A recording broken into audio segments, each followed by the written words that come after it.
In the tapestry of life, where every thread holds a story, America in Black and White emerges as a haven for the voices echoing through the heart of our communities. In this podcast, we wade through the rivers of our collective experiences, celebrating the vibrant hues of change brought forth by the whispers of hope and the roars of action.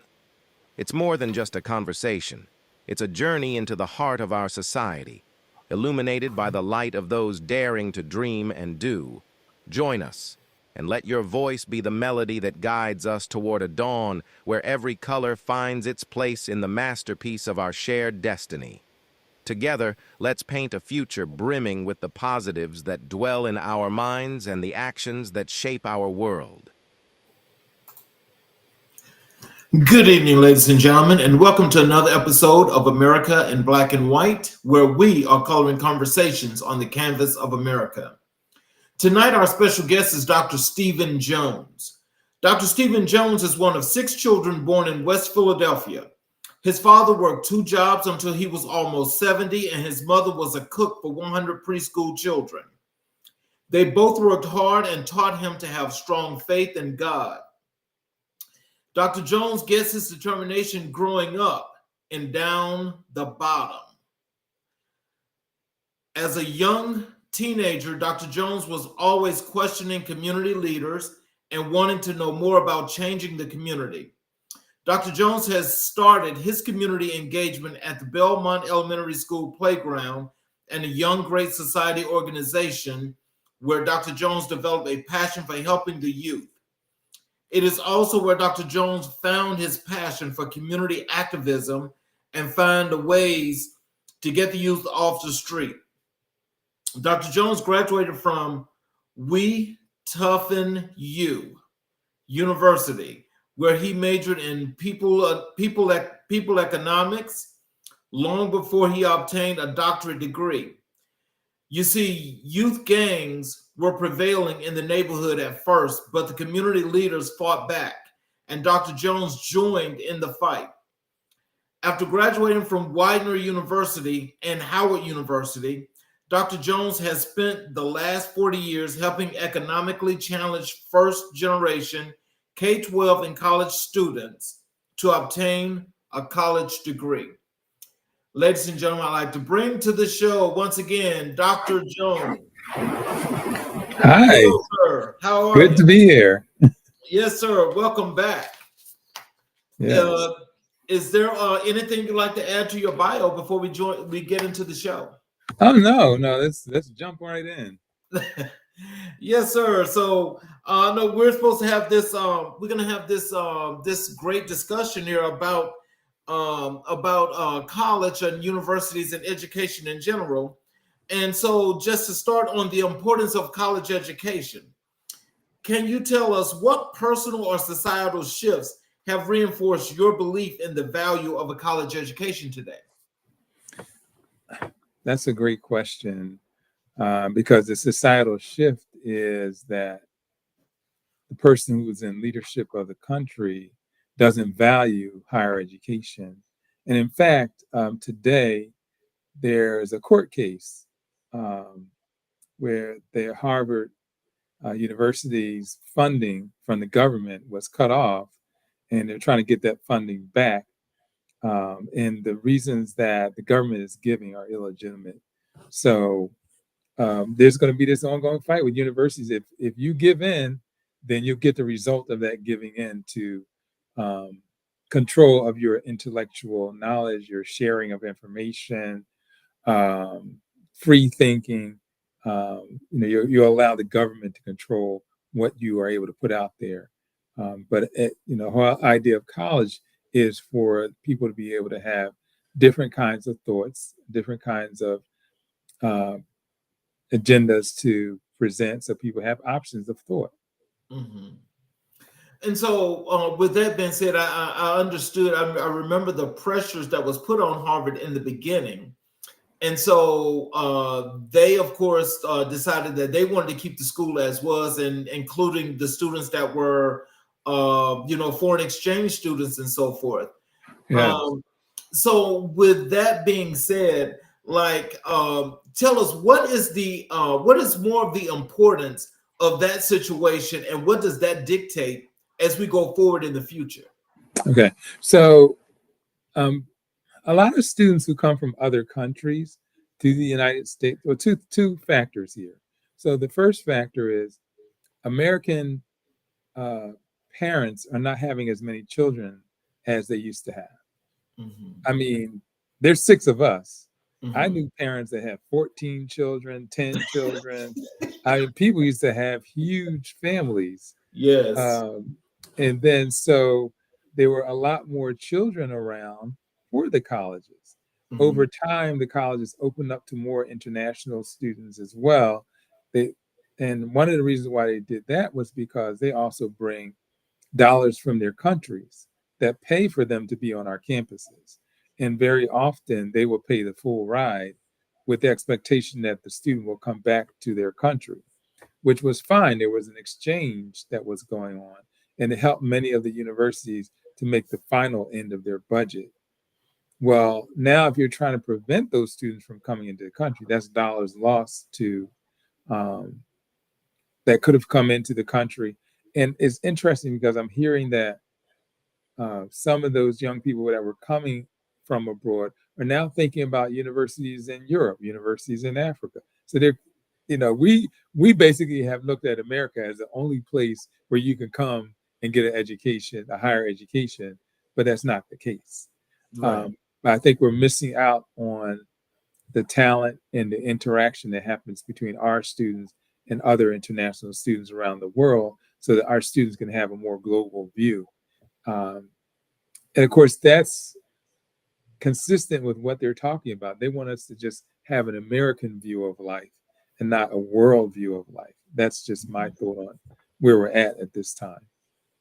Well, that kind of looks like what's being dictated because the occupier on Pennsylvania Avenue basically is trying to revert us all the way back to the 17th century. It looks like. Uh-huh. And so when like with the stranglehold that's being put on the Department of Education in so many different forms, you know, I get the gist, well, I don't get the gist, shall I say, but I'm understanding, what they're trying to do. But I was also hoping and trying to figure out, like what's going to be the pushback to that, because I know that there's like a lot of smart people here in our country, especially in higher education. Yeah. And I'm just thinking that there's like an enormous amount of people that can do a little bit more than just sit on the wayside and just say, okay, well, that's what they're doing. And so, what are some of the things you suggest that they do, especially for that foreign exchange program? Because if they're shortening that, then that's really going to hurt schools like the HBCUs. Yeah. Um, so one of the things that they have already done, which I think was a great idea, is the colleges are forming coalitions. So Harvard, Yale, Princeton, all those Ivy League schools have their own coalition. The Big East has a coalition. So all these different colleges are now coming together with their best lawyers to confront.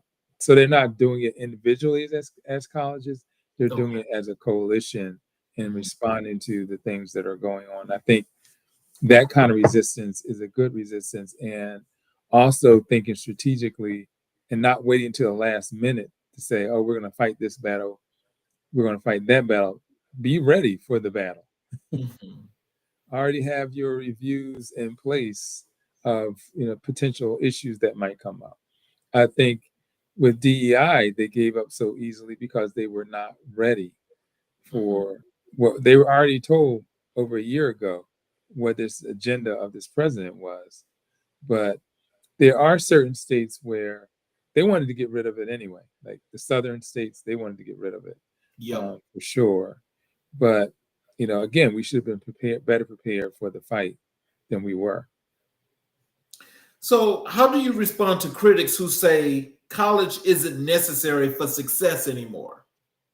Yeah, that's something that again is out there.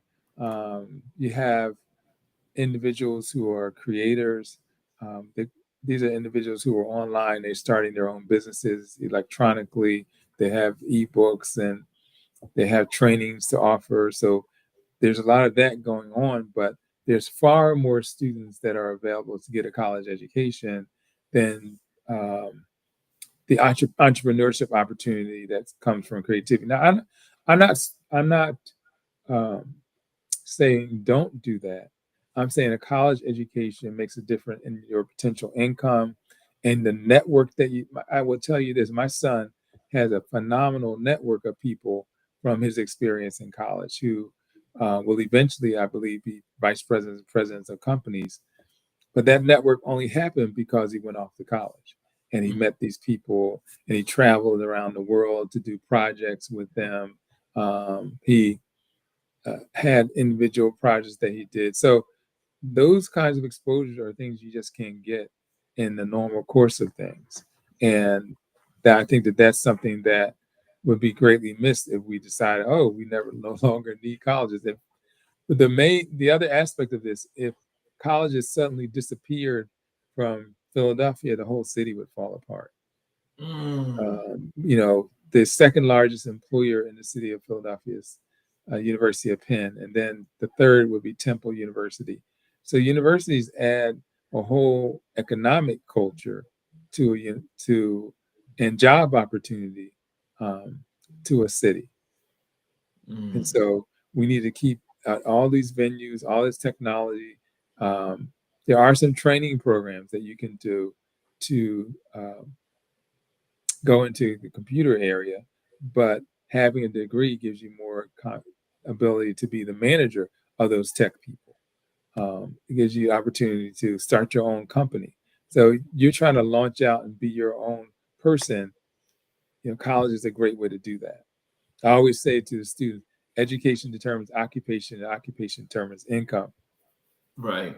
And what are you doing to identify the occupations that are available for you and the salary ranges that are available should you decide to get the education? Because there are a lot of jobs that it will say, when you apply, you must have a bachelor's degree in this or bachelor's degree in that.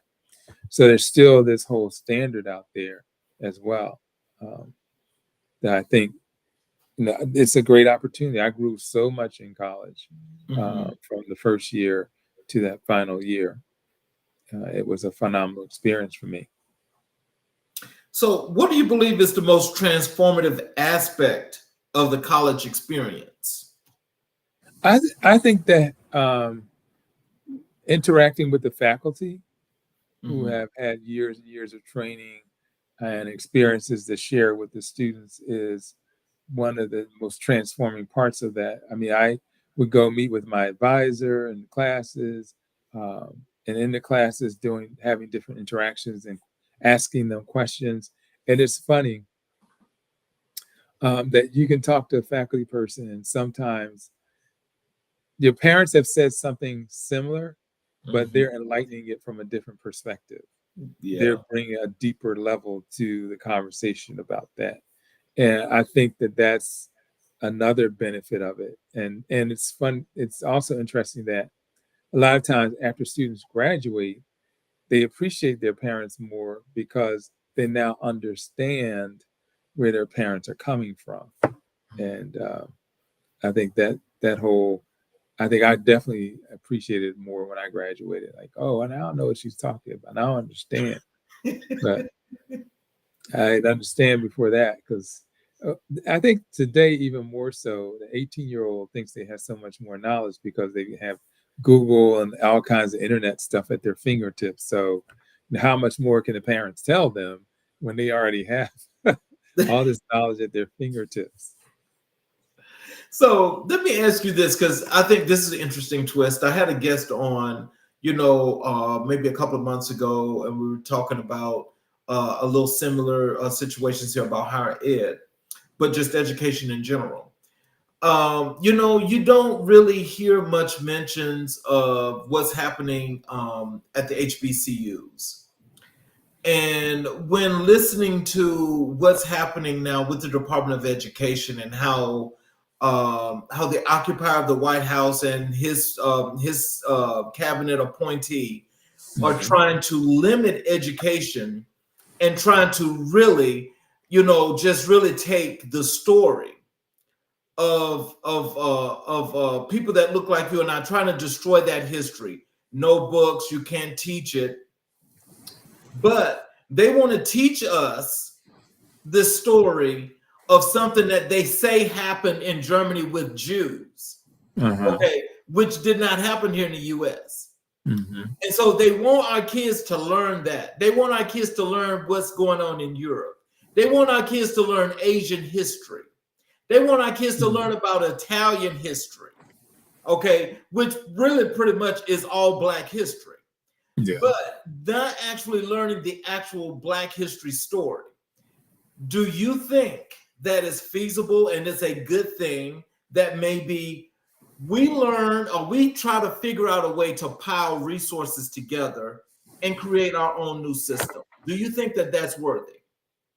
Well, I think we need to use what's available to us in YouTube and creating our own websites to share information. I was talking to a principal a few weeks ago about the fact that they are taking these books out of school. So how do we then educate the parents to be better educators of that knowledge, that they can share that at home? How do we keep them aware of, of these books? What are the books that they can have access to? How can we fund that so that if a parent is lower income and they can't afford those resources, that we're providing those to them?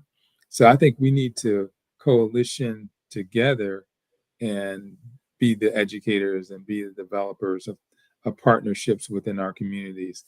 We spend trillions of dollars in this country. So we can redirect those funds to something else. And in fact, we did that with Target several weeks ago, where we just decided we weren't going to buy. Right. And they lost hundreds of millions of dollars from their store. So we do have that kind of buying power if we make a decision about where we want to put our funds. Well, yeah, but I mean, like when I'm talking about the educational system itself, because when you think about it, it's just hanging on by a thread right now. Because if that last part is taken, it will be completely broken because it's already broken. But my thing is, I'm talking about building a better, more complete educational system that's going to include our history. And it's a mainstay. Building that kind of curriculum. Do you think that's something that we should actually think about, trying to come up with a plan and making that work? Yeah, I mean, all of it is good. All of the exposure to what's our history, what's happening in our community, and where we're moving forward to is something that we can enlighten to others and share with others. That's another thing. With all this DEI, elimination of all this DEI, there are a lot of students in college today that are studying African American studies. Right. So those are some of the people who will come out and develop this curriculum or develop this education in our own community, who now are kind of trying to figure out, where they can work. So what you're talking about was in existence. That may be a place where they could work and develop the stories, develop the information, share that. So I think that us connecting the dots and getting them started could be a good thing. So in your view, how does higher education help cultivate leadership and civic responsibility? So all of our students, for example, I'll just give you an example. I am the advisor for the National Society of Black Engineers. And part of that organization is a leadership development initiative. So on every campus, they have a president, vice president, secretary, treasurer. They have a bunch of other officers too that the students can pursue. So that's a leadership opportunity on the campus. There are a bunch of organizations, fraternities on the campus where that leadership skill can be developed. We actually have at Villanova a leadership institute that students can volunteer to be a part of that leadership institute to develop those skills and to be more interactive with others who are leaders around the campus. We have student government that's an opportunity for. So we're developing it that way. But not only that, in the College of Engineering, we're sending people around the world to be leaders in with various projects. They might go to Africa and they're building homes in Africa. They might go to South America and they're installing solar panels in places that don't have solar panels. And people are going there leading these projects and developing these projects on a global basis. So we're trying to develop both the local leader and the national leader. And then again, I can speak about our university, but universities in general have a lot of volunteers that they engage their students in within the city, within their own community. Now, the college students go out, they might be tutors, they might help with teaching. So we do send individuals into the community to be a part of the communities as well. So that's a big, in fact, with a lot of them, it's part of their curriculum. They can't get their credits unless they put in a certain number of volunteer hours within the community. So, how has your own college journey shaped the educator and advocate you are today? Well, then I had to go all the way back to my childhood, as you were reading in the bio, that I became a community activist because I grew up in an area where there was a lot of gang wars and fights with people lost their lives even. And my whole thought was, how can I help, even as a young person, to get people off the street and doing something positive? A lot of times in our community, we think that sports, and I was a sports guy, I played football, but a lot of times we think that the sports is the only way to get to our children. And there are other kinds of activities that we can develop for young people to engage in that will help to develop them. So I think I've been involved on both sides of it. I've been involved in the sports side of it. I've been involved in just the community activism and developing programming for young people. And the ironic part is, when I graduated from undergraduate school, I wanted to start a community center in the colleges, but I ended up starting a community center on a college. So my first job was with a program called Act 101 for low-income first-generation college students. And I was responsible for over 200 students who came in, and we had a summer program, and then I would follow them academically for the whole 4 years that they were in college. And I also had a staff. And we just checked their grades. We made sure everything was lining up. We met with professors. We were more interventionalists in their potential for success. And I think that, that's one of the things that we try to do, ensure when a student comes in, they actually graduate. And we're actually exposing them to different kinds of things that will enable them to graduate. So. Okay. So what role does mentorship play in ensuring the students thrive in college? That's an excellent question.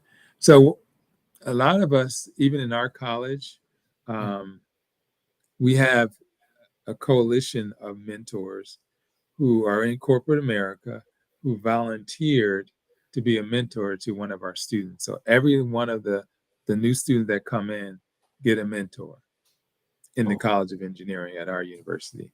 And those mentors, meet with them, have conversations about their career, open up internship opportunities for them, give them advice from their perspective that will be helpful to them.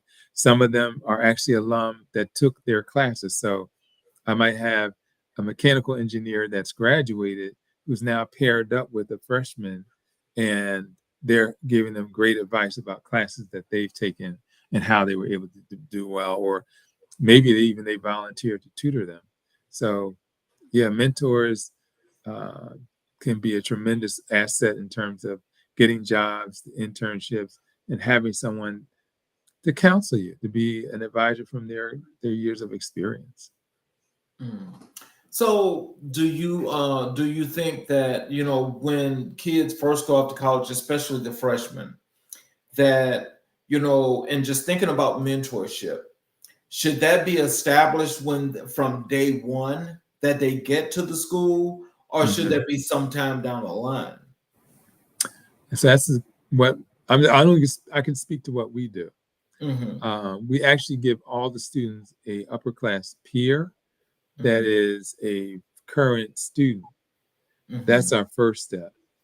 And then in the next year, that's when they get a mentor. So the first step is to give them at least one Villanova student that could be helpful to them. And then at the next level, get a mentor for them that's from corporate America. Oh, wow. How can colleges better serve students from historically marginalized communities? Oh, well, one of the things that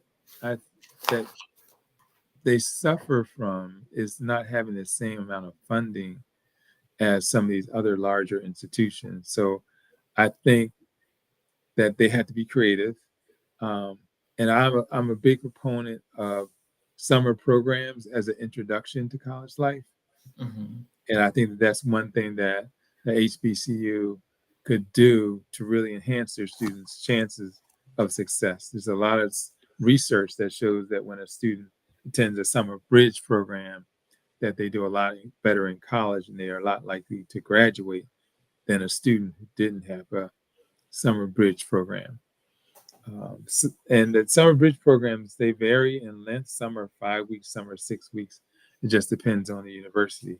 But it's a way to get a lot of knowledge and get the 30 students who are participating a network of other students when they get on campus. I can speak to this because my daughter attended a summer program.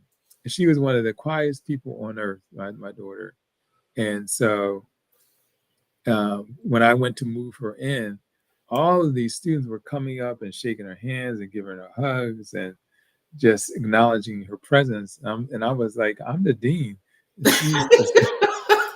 And they just ignored me.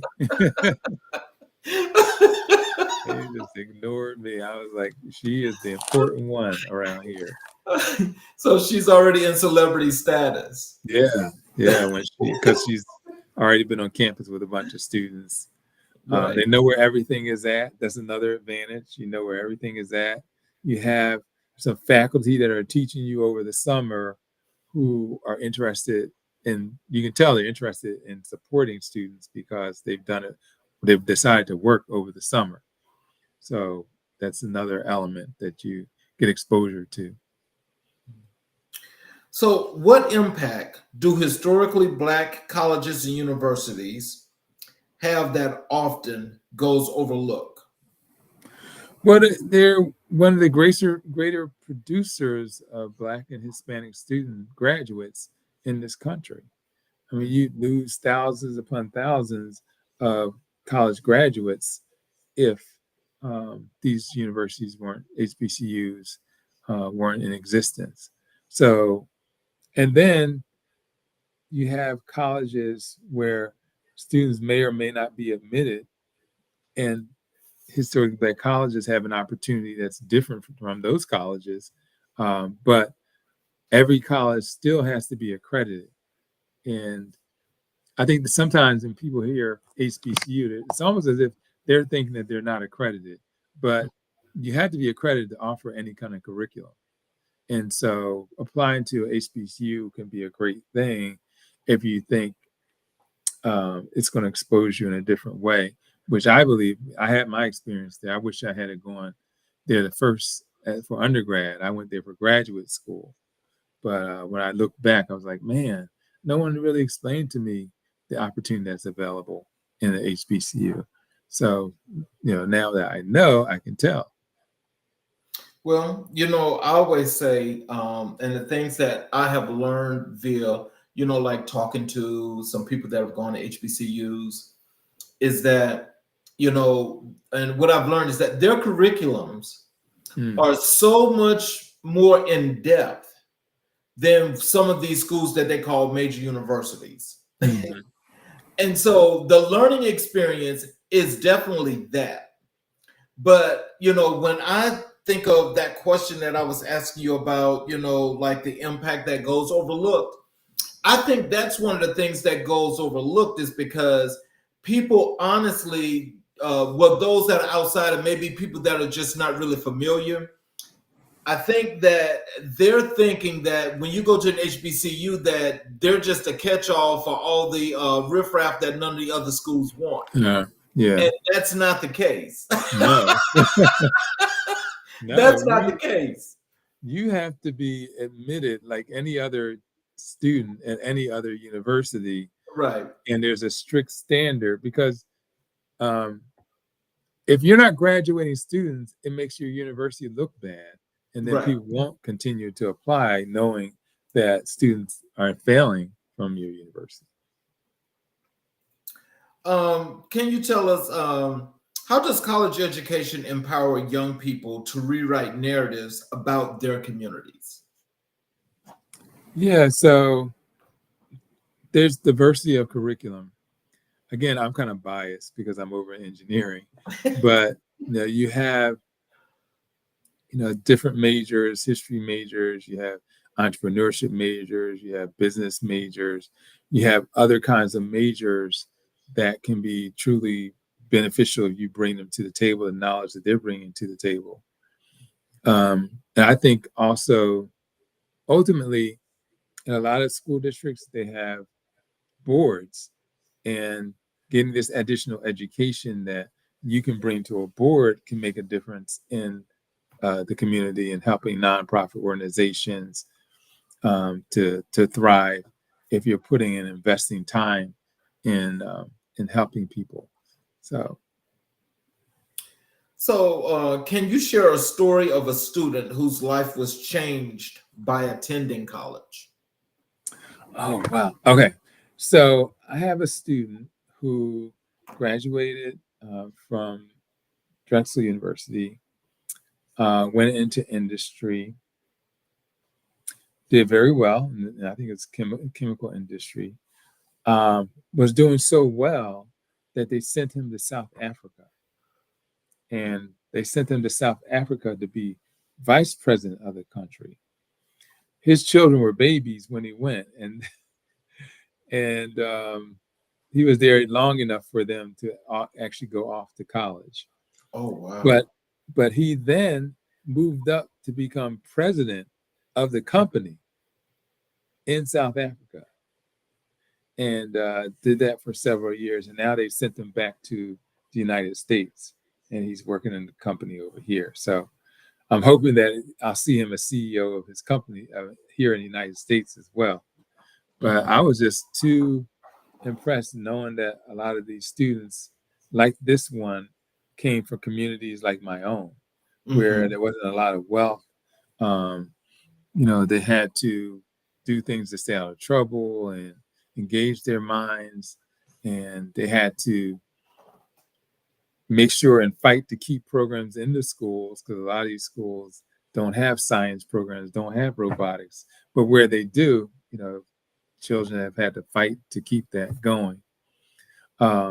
So I would say I'm excited about this particular student that graduated because he went all the way up to the CEO suite as an African-American former student. So let's transition over to funding and access of colleges and universities. What are the biggest misconceptions about affording college that you often encounter? I often encounter that a college is too expensive, so I shouldn't apply. And I always say to the student, let them determine how much they want to give you. If you don't apply, there's no way you can find out. Or they might have had a scholarship that covers half the cost, and then they pay half the cost. You never know. You have to be engaged in the process. So, but do you, but like in this case, let's say if it's some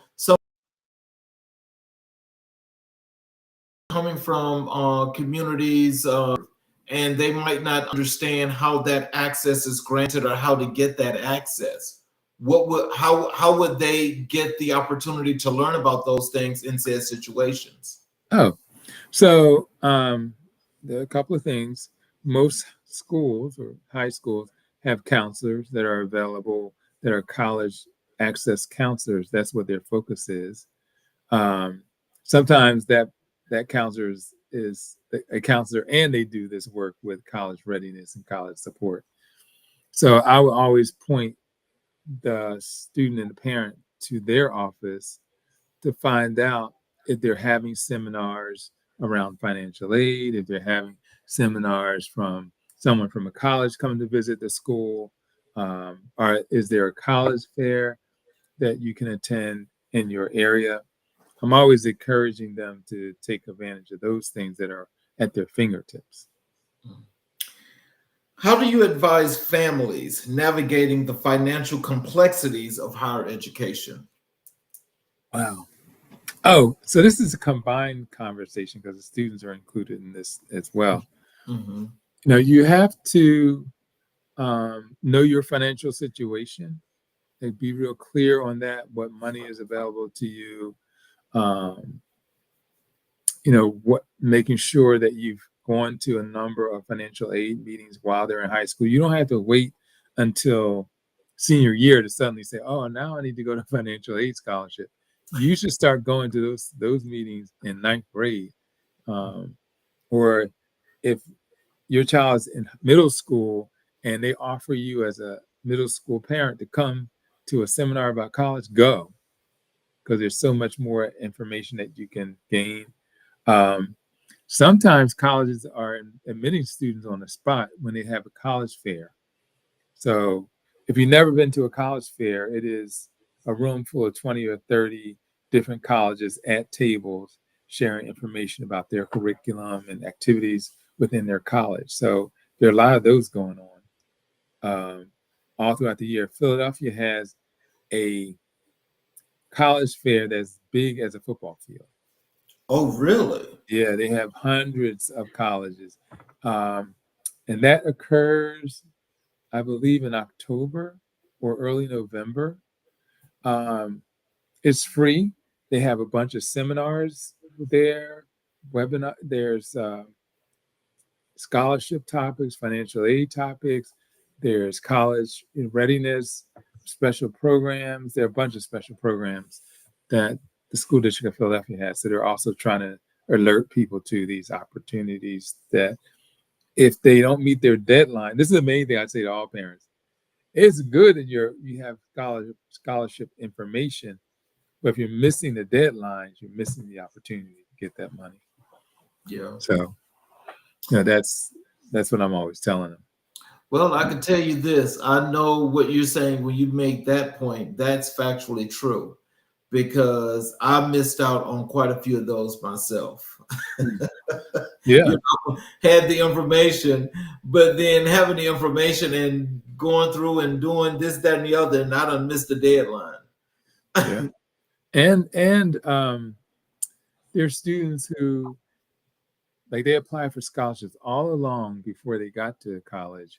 And now that they're in college, they don't apply.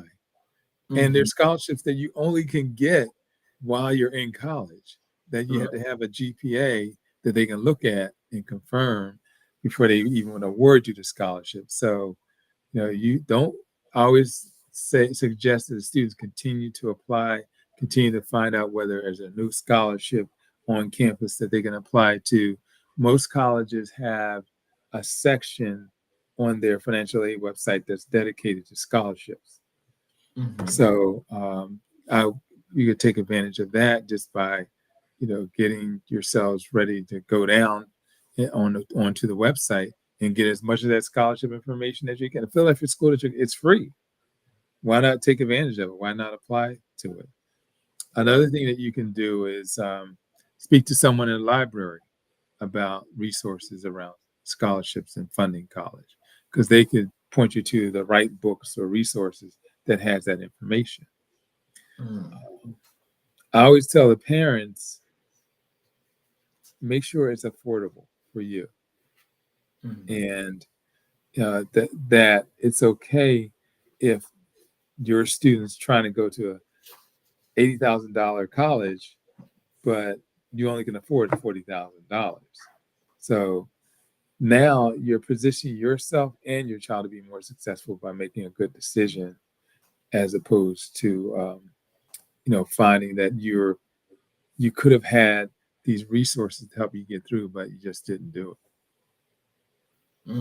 That's that in itself, that's a hard pill to swallow, especially when you know you've missed it. it. Mm-hmm. What strategies do you recommend to students to secure financial aid without being buried in debt?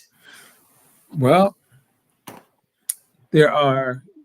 So I talked about the general scholarships, but a lot of times sororities, fraternities, um, stores that you use every day, McDonald's, Home Depot, they all have money that's available to help students go to college. And also some of your hobbies, there are scholarships for your hobby, or a sport that's not a sport that's you typically think of when you think of college, like golfing. You Right. don't think about that. Um, Polo on a horse, you don't think about that. But in some colleges, there are these unusual sports, and they are looking for athletes to be on the team. Like they're struggling to get people on the team. So if you have any unique gifts like that, the archery team, Right. you know, because archery is in the Olympics, for real, right? It is. Yeah. Strange, but yes. So some colleges want the the leverage of saying that they supply the U.S. team. Just as you was mentioning golf, I remember this was like maybe about 10, 15 years ago. Here in Metro Atlanta area, over in DeKalb County, there was this high school, the golfing team. There was 5 Black young men on the team, Okay. and they were all extraordinary golfers. Okay, they picked up the sport and they learned it. Okay, they all got, as you mentioned, those scholarships to college. Yes. The whole team Yes. got scholarships. Yes. And you know how another way that happens is Mm, because there's some alum mhm, that played that while they were in college. They were on the team, and mhm. they want to make sure that it continues. Right. So they will invest in that. Mhm. And you But have enough of those people along the line doing that, then you mhm, have a nice pool of funding. right. Um, how do funding challenges disproportionately affect Black and Brown students? Well, it really makes certain colleges out of their reach because they have that limited amount of funding. If they don't have an ability to get loans, and again, there's going to be less of those around under this new administration, but they don't have ability to get loans, then they have to rely on the government and getting funding for a particular college. So there's, the best thing that you can ever do for your child is start saving for college when they're a baby, when they're born. But if you haven't done that and you're still 5 years away, go for it. Start saving some money, because there are all kinds of different costs to associate with college. One thing I will say I appreciate that colleges have done lately. When I was in college, I had to buy all my books for all my classes. Mhm. And, back then I complained when they were like $50. I mean, that was a lot of money back then. And now these books are like $300, $350, $250 per book. That you talking about? Yeah.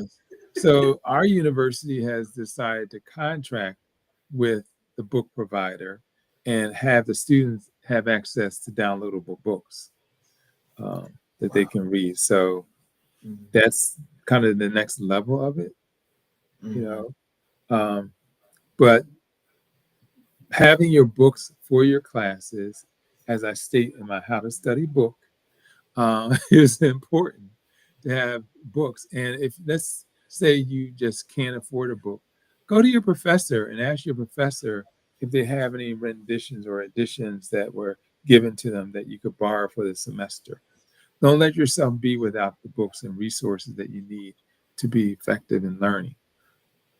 So, what suggestions would you have to those parents? That when we're talking about, when you were just mentioning about, try to put away for college, or start saving money in some shape, form, or fashion. What are some suggestions you may have for those parents, especially those in underserved and marginalized communities, that want to do this but don't know how? Yeah, so um, as I mentioned, I mentioned the schools have financial aid seminars and workshops and things, but sometimes the school district itself, with the superintendent, decides to have activities. So you should continually dig to find this information um, that may be available to you. And there may be resources that, for example, a bank might come to give a presentation on what resources that they have, or I will say not only banks, but what do they call it? Credit unions. Credit unions often is easier to get money from them than it is, especially if a parent belongs to the credit union, than it is to get loans from a regular bank. So that brings up another topic, which is, are loans a bad thing? Should a student get into debt in going to college? Um, I I think you should definitely look at it from the perspective of what's the realistic debt that you could afford and be sure that you can pay back. Mm. Because some students go to college, um, they get enough money for the first year, but Yep. then they're going to need to take out a bigger loan at the second year, third year, and fourth year. Mhm. Some colleges aren't good at telling the students that, oh, here you have a Kodak scholarship for $10,000 the first year, but it's going to be gone the second year. What are you going to do to make up the difference? So you as a parent should be asking those kind of questions. Like, Mhm. are there any scholarships that I have that will not be with me the second, third, and fourth year? And Well, as you mentioned that, when you're saying how the schools may have difficulties telling the students about, how the financial aid is going to increase, well, the price is going to increase second, third, maybe fourth year. What are they telling them when it comes to going to grad school and also getting into PhD studies? Mhm. What are they telling them about those? Because I can honestly tell you that it was a major difference when I went to grad school in the pricing of, Uh, of them courses. well, I always tell a student to apply for a graduate assistantship or research assistantship, Mhm. and that can be a way to pay for your tuition and you receive a stipend. I have a Mhm. graduate student that's working for me right now in my Mhm. um, summer program and in my academic year program, and I pay her a salary every month, and then also she's able to take classes for free. Okay. So free is good. They have research assistants for graduate school. Those are individuals who are in the labs mostly. And Mhm. then they have teaching assistantships. Those are graduate students who are teaching for the most part. So if you're still trying to find out who you are and what life has to give you, I always suggest you could take 2 more years, get a master's degree, and get more clarity on the major that you want. Mhm. What policy changes would you advocate for to make college more accessible to all? Um, I Of course, I would make college less expensive, but here's another element of that. When you make a college less expensive, students think you're lowering and parents think you're lowering the education. when you might really be lowering the cost to make it more affordable. But there's this perception that, hey, am I getting less of education because I went down in cost? Um, it just kind of keeps people thinking of, the overall picture of how can I finance this? You And I know, just think it becomes frustrating. well, do you think then this is probably another moment in said situation that maybe this is where educating the parents to understand a little bit better and Mhm. kind of like try to take them through that step by step process so they just understand this is helping you and this is why it's helping you. Yeah. Um, and again, just like I was saying earlier, a lot of young people aren't aware of graduate school. I wasn't.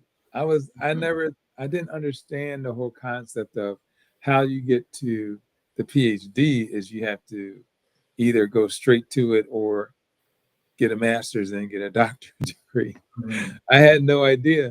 So my advisor, I'm having a conversation with my advisor, and she says, "You're going to graduate school." And I said, "What's that?"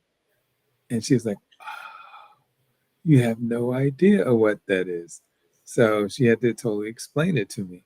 And so Mhm. I do try to do that with my students. I try to explain what graduate school is, what the benefits are, what the financial resources that may be available in the department. I try to, and we have, again, at Villanova, we have in the College of Engineering a 4-5 program. And Mhm. basically what that is in your senior year, you're taking more master's level classes. Mhm. And at the end of that senior year, you still graduate, but you come back for one more year and you have a master's degree. Oh wow. So I think that it's a great way to get them funded and get them having a master's degree without having to do the additional year. So, can community colleges serve as a strategic pathway for students facing financial hurdles? Absolutely. There are a lot of students around the country who go to community college. Um, I'll give a student a good example. One credit in a community college could cost $350. Hmm. One credit in a 4-year college could cost $3,500 Yes, per sir. credit. So that shows you the overall change in cost from community college. So a lot of students, they spend 2 years at the community college and then they transfer into the 4-year college. I will say that you should ask if you already know which colleges you want to transfer into. Ask if they have reciprocal agreements. And what a reciprocal agreement is that um, all of your credits. Let's say you were taking psychology as a in your community college. It this agreement ensures that all the credits that you had in community college transfer in. In other words, you don't lose time. Um, so I always tell students to check on those reciprocal agreements to see what colleges they could apply to and to make sure that everything's in line for that. Um, I kind of like miss this question here, but I want to go back and I want to ask you this question. What practical advice do you offer to first generation college students about budgeting and scholarships?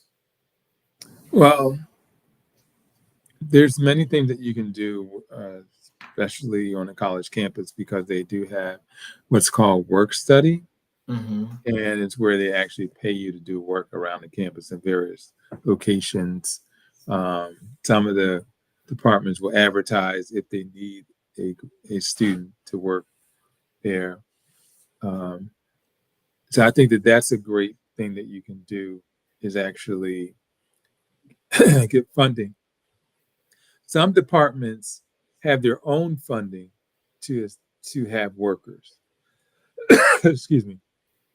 So even if they don't have that funding from work study, they can use that funding to pay you to get to do work in a lab, maybe on campus, or in an athletic facility. Many times I've seen students who have work study who do that. They actually work and they study. Um, so I think you're giving them good exposure that way. Mm. How can we better educate parents and students on the real ROI of college? A return on investment. Um,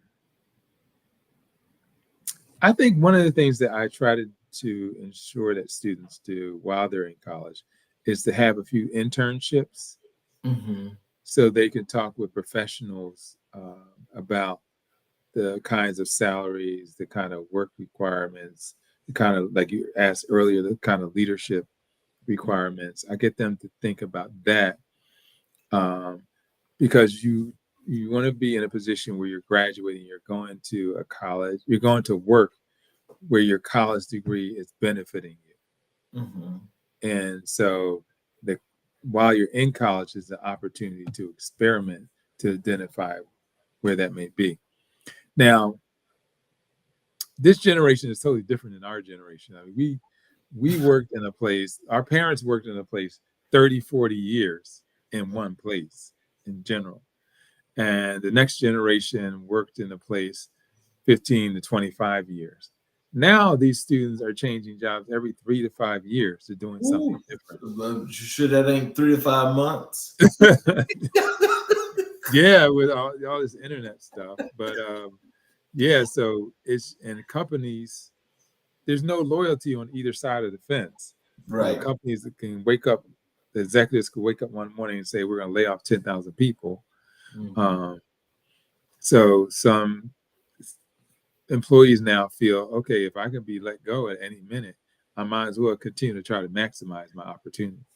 I think that's where that comes out of. But I guess the thing I always state is education determines occupation, occupation determines income. There's a true correlation between the number of degrees that you have and the actual earnings that you get out of the degree. Um, we're in a shifting economy with a lot of different things, different ways that artificial intelligence is influencing the jobs and the pay for jobs.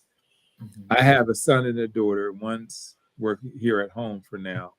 Um, but I have a son that's working here. He's here in Philadelphia area, but he's working for a company in California, Mm-hmm. but he's working online. Okay. And then I have my daughter's working for another company in California, and she's working online. So this has become a real way of working Mm-hmm. that you do that. That's part of what creates an opportunity for people by doing the online work as well as doing the actual, maybe going to work 3 days a week and then online 2 days a week Mm-hmm. is what some companies are doing these days. And part of that is just to attract people to Well, work for them. If they're given more flexibility, some people decide based on the flexibility, not totally the salary. so how does the emotional toll of financial stress affect academic performance, and what support systems are crucial? It is really, I've had students who, if they haven't talked to me, end up dropping out of college for a semester because they couldn't, they were just working 3 jobs to try to pay for their tuition. They were trying to still take 15 or 18 credits, even though they're working all these different jobs.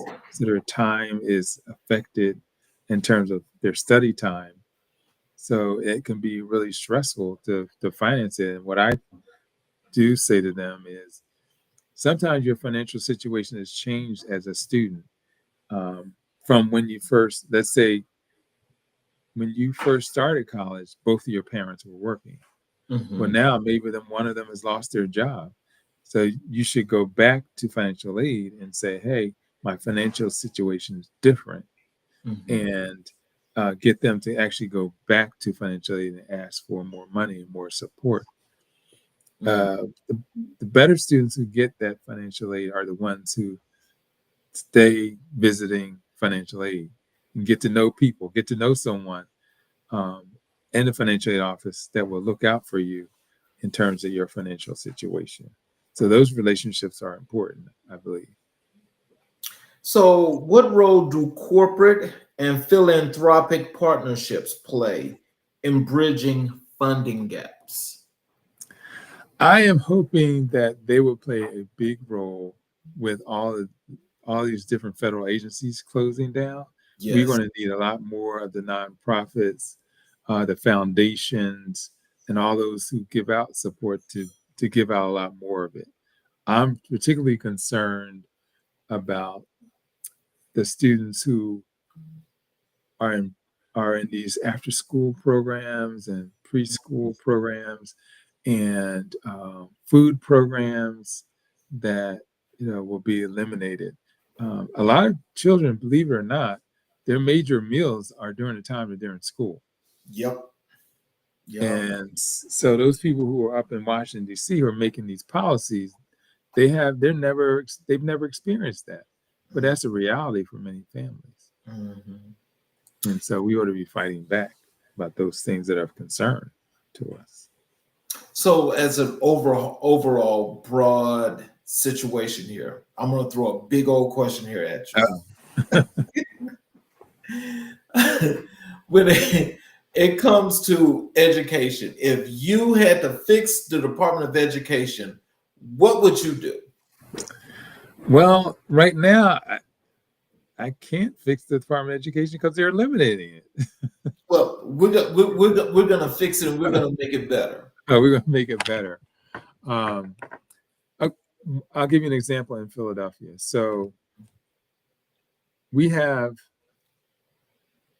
some schools. I consider these like some of our best schools, public schools, like Central, Girls High, Student Leadership Academy.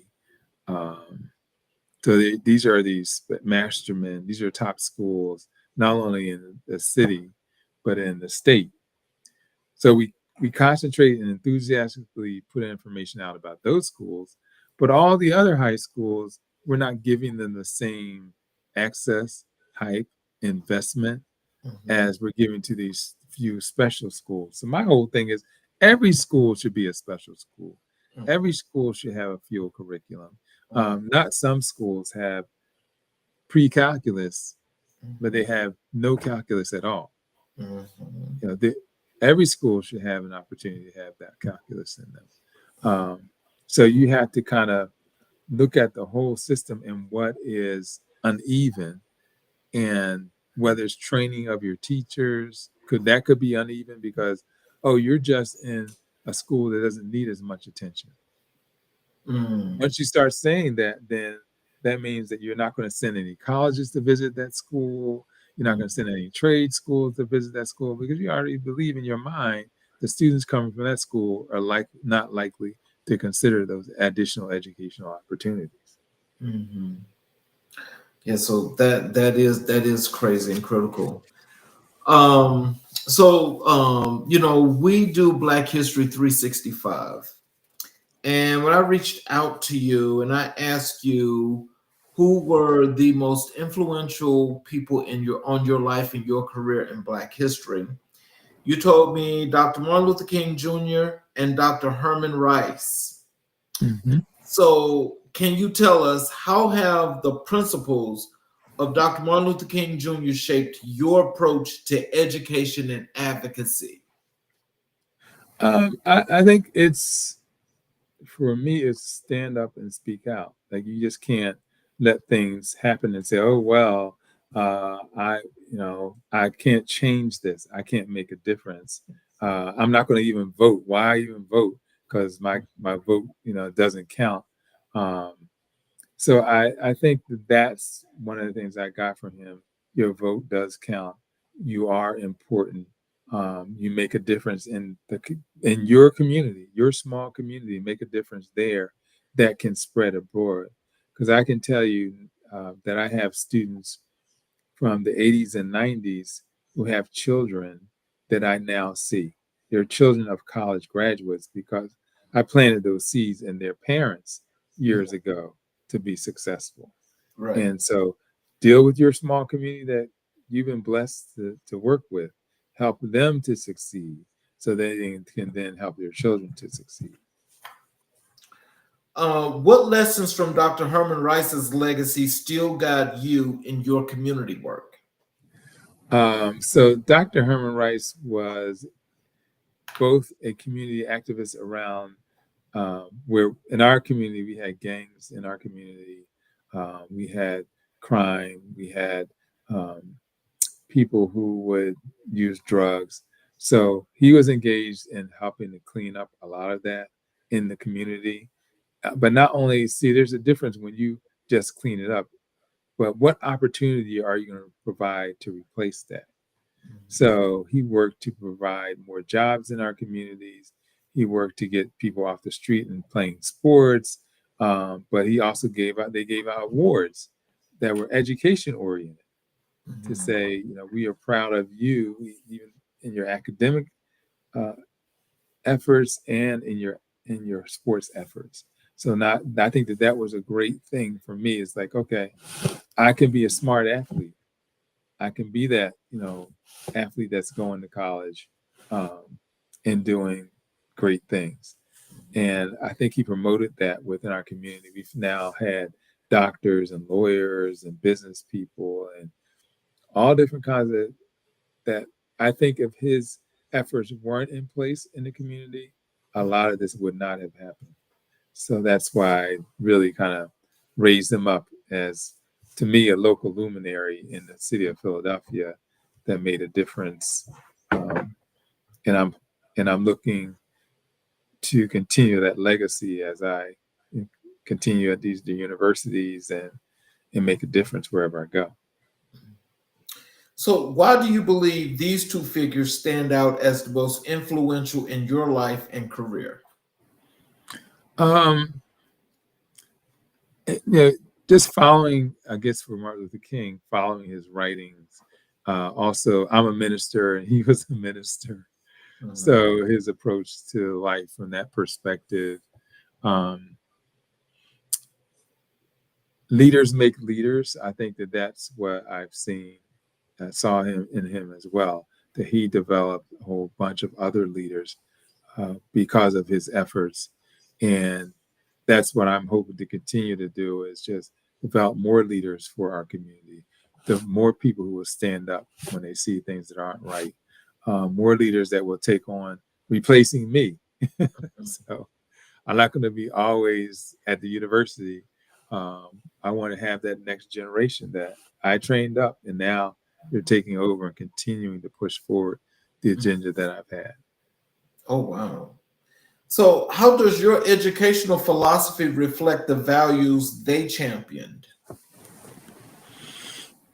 Well, volunteerism and giving back. I think that they see that I've done it. They see the success with it, and I'm always charging them to go out and be a difference in their own communities. And I think I've seen them actually do that. I've seen them actually take charge. I've seen them actually start organizations. I had one of my students recently, he did something unusual. They started it's a sports team, but it's lacrosse. And it's something that you wouldn't, again, expect Black students to be doing, lacrosse, but there's scholarships in lacrosse. Yes. Right? Yeah. So I've helped this student to go out and make a difference in exposing students to something that they wouldn't normally be exposed to. Right. Yeah, to have a positive impact, not the Duke impact.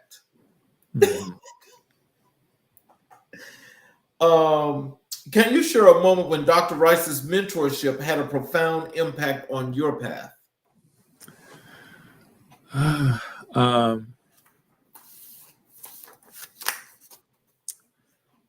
Well, the component of what he did was making sure that also families were able to survive in the community. So he also had a lot of opportunity for individuals to become enrolled in colleges that they wouldn't have been able to get enrolled in. So he was there and opened the door to special programs that happen at universities to get the more people in his community to go off to college. And I think, again, because we had a lot of people just like myself who were first generation students thinking about college, there's a difference between thinking about college and then taking the action steps to get there. And I think that his push enabled a lot of people to say, I can actually get there, as opposed to I'm thinking about going to college. I'm thinking about it. Well, his thing was to push you to get there. Did you see him as more of a people person where he was approachable to talk to? He was a quiet, more of a. This is odd. So he was about 6'4", but just a very quiet. He wasn't a loud person. He was a quiet. Wow, he was a big old guy, though. Yeah, and people just, he could say a few words, and people just listened, and things got done. It was that kind of person. Wow. He wasn't going to say a whole lot, but when he said it with power and authority, and people moved. Wow. So he had presence. He had presence. Yeah, he had presence. Wow. So that's awesome. And so he had 5 children. My parents had 6 children, and we all kind of matched up in ages within families. So when we were playing sports, we were all together. So it was a lot of fun from that perspective as well. That he was a touchable leader. He wasn't like off and he has security guards around him all the time and you can't have a conversation with him. He wasn't that kind of person. He was in the community. Wow. See, that's what I'm talking about. That's that hands-on approach.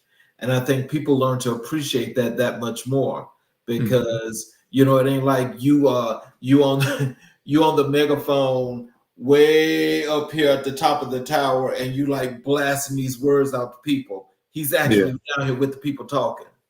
Yeah. I'm a soldier in the battlefield as well. That's his approach. Yeah, I like that.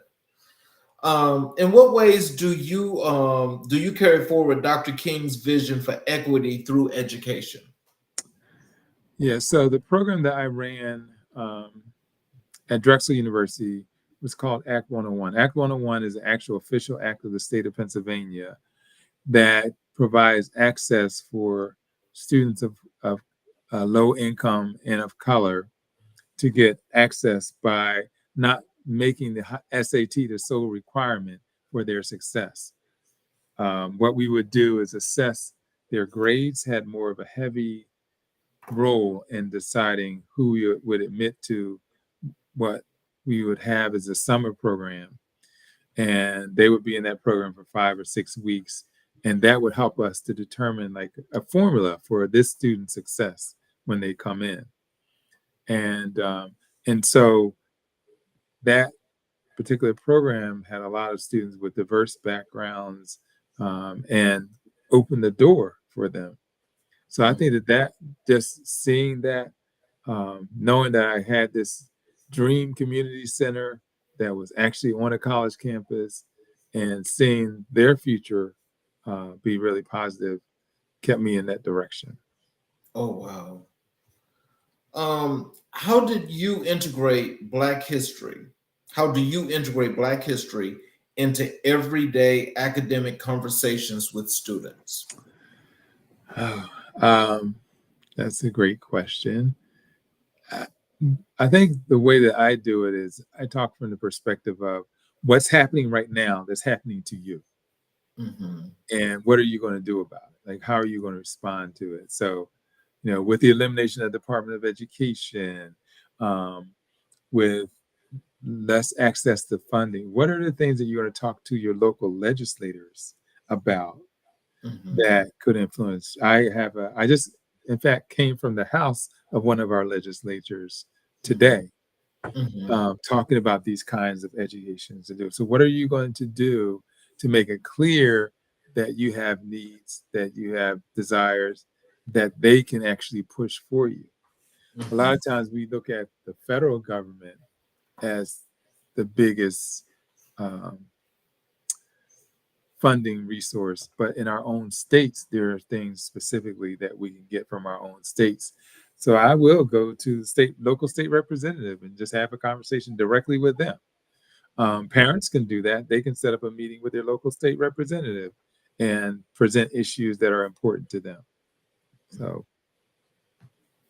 I think that's valuable experience for you and valuable understanding for that state representative when they're up there in Harrisburg talking about policies. They can say, I actually talked to X parent about this. So, but do you find a lot of them actually doing that? This one legislator that I'm working with does that. She is actually, Joanna McClinton is the Speaker of the House in Pennsylvania. Oh, wow.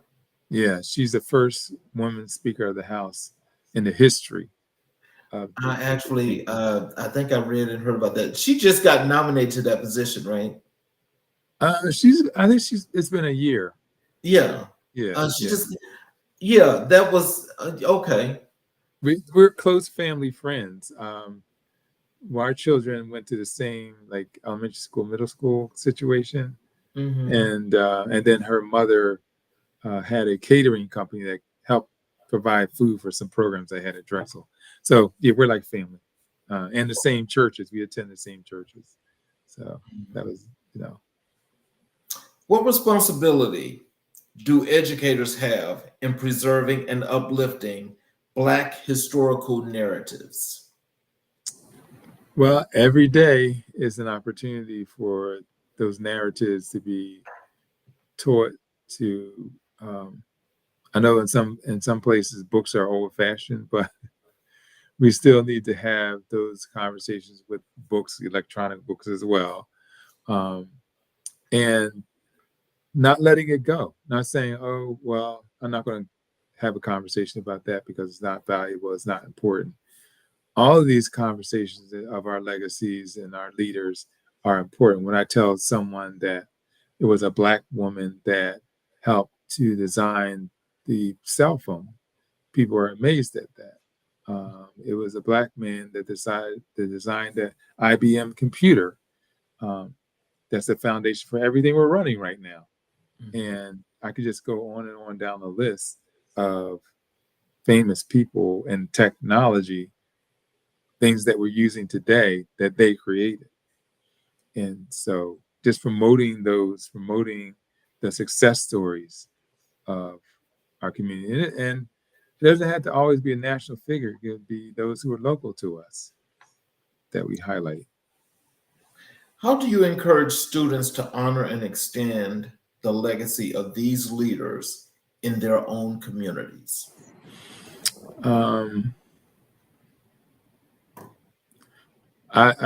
I work with them to be the best representative of themselves that they possibly can be, that they're not out causing confusion in their neighborhoods, that they are being a positive leader rather than a negative leader, that they're starting new programs themselves to draw more young people into what they're doing.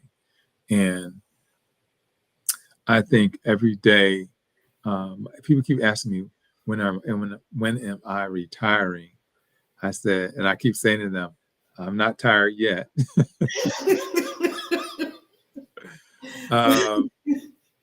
But I even when I retire, I'm calling it continuation.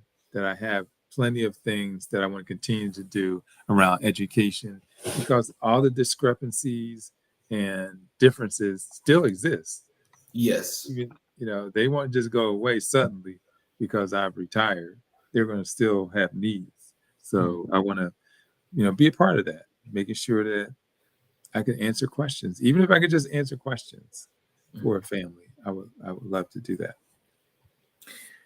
If Dr. King and Dr. Rice were alive today, what issues would you expect them to be most focused on? Well, I think that they would really, because again, they were more so in the community. I think that they would be more engaged nationally on these issues around, the loss of money for Medicaid and Medicare, of the elimination of the education department. I think that they would be trying to be creative around how to continue to provide resources for families, but from the federal level as opposed to just the local and community level. Well, Dr. Jones, I think, for the times you've been here on the show, I really have appreciated this conversation here because, we're able to actually delve a little bit deeper here into the education system. Mm-hmm. And I just think within this whole thing, I think there's going to be lots and lots and lots of questions that's going to continue, right? Mm-hmm. And so as those questions can continue, and again, as we think about education itself, general and broad, do you feel like the way education is going right now at this point, that we should be cautious and preparing to do things necessary to keep our kids from that's going forward here into the future, to be able to put some kind of safeguards up and to keep them ready and aware to know that these things can happen, but we're going to have a plan that's going to be ready to keep it going? Yeah, we need a plan that's action oriented, not just a plan that we put up on the shelf and say we wrote a plan. Right. I had that experience at the university where we wrote a wonderful plan, but none of it was used, and so then they hired another consulting firm, and they dug into it, and some of it we're now using, and some of it will be new, but we have to plan in advance so that we're not subject to just the policies that are implemented without knowing that we can respond to those policies. So the ball is in our court, from my perspective. So do you think that effort is going to need to start in one particular place, or should we all be working in conjunction with each other as we're so far apart to make it come together as one big plan? Yeah. Whatever plan that we come up with, it needs to be digestible, and specific to numbers of activities and things that we'll do, that we'll use. It needs to be targeted to the age groups of people, so that you can get their investment in the whole thing that we've decided to do. I don't think if you get too wide with it, I'm stretching my hands. I don't know if you can see that. I'm stretching my Right. then you can't accomplish a whole lot because it's just too wide. It's too broad. Okay. You can start off here and then expand out. I think it's better to start off here, focus. Here are 4 things that we're going to accomplish, and then spread out the wings from there. Okay. And another thing that worries me is what we mentioned earlier about, we got these younger kids here that's, they got all the knowledge in the world. They know everything. They are just, oh my God, you just can't tell them nothing. I know that we were all like that as young kids, but I think our generation was a little bit different than today. And what I kind of like wonder and try to think about is, what do you think is a really good approach to really help the younger generation to kind of like digest things a little bit different than the instant gratification thing that they got going on, and if they miss, they say, oh, that ain't nothing, I'll fix that, I can fix that, and I can do this, or I can do that, so it ain't no big thing. But all the little things turn into really big things. How do we get them to digest those things? Yeah, sometimes I believe that mentors and other people have to come into their lives to get them to look at it from a different perspective. If you're preaching to them or sharing with them, they know you and they know your approach to things. And then sometimes another person come along with the same message, and suddenly, because of their illustrations, the young person gets it. Mm-hmm. So I think it's important for the future to look for other people. They could be the mentors, they could be other teachers, but they provide a different perspective to the students. Okay. Well, so as we go into closing, what are some words of wisdom that you have for our audience? How can they connect with you on social media? What's your website, that they can find? Tell them how they can buy your books. What are some of the things you got for us? So my comment to everyone is, don't give up. Don't think that you've done all that you can do.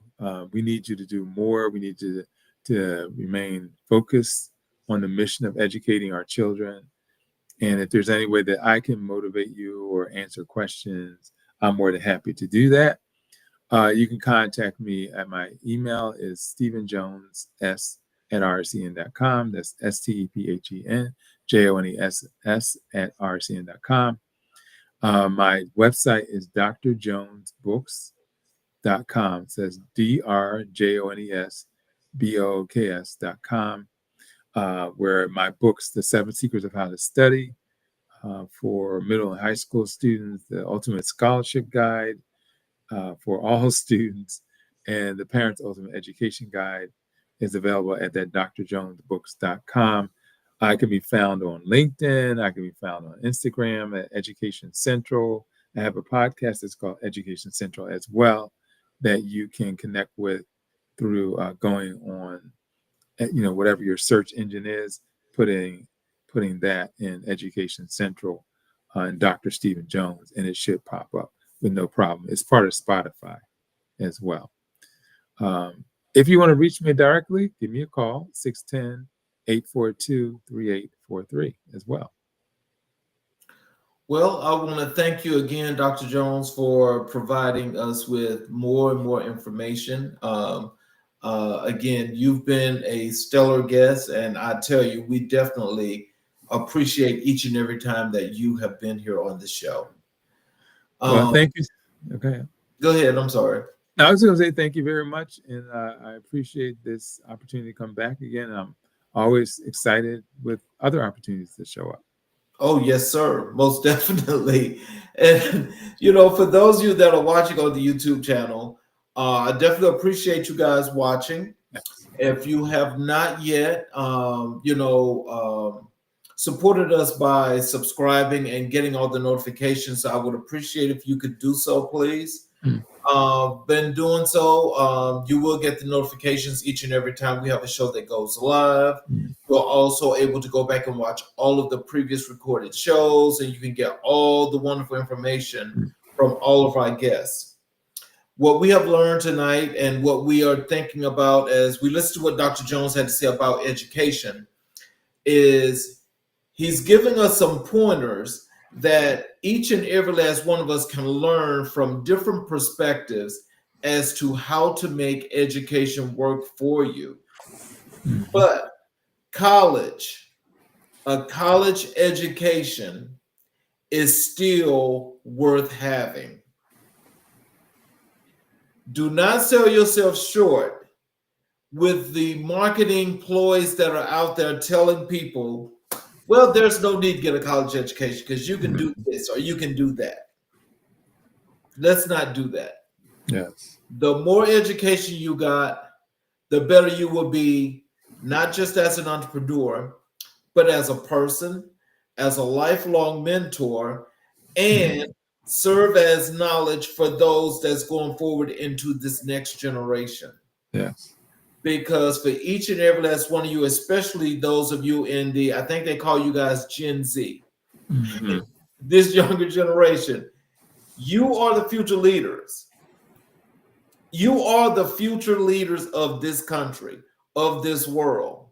We need you prepared, Yes. ready to go, and to stand up and do your thing. I'm here to serve as support, and I will be that support. That's what a lot of us are here for. Mm-hmm. So there's no such as there's a difference. We're all as one.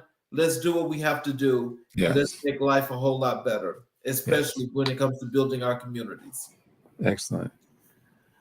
I want to thank you again, Dr. Jones, and I want to thank everybody for watching. We will have another great show for you guys tomorrow night. I would appreciate if you all will come back and watch us again tomorrow night on America in Black and White, where we are coloring conversations on America's canvas. You all have a great evening, and we will see you guys tomorrow night.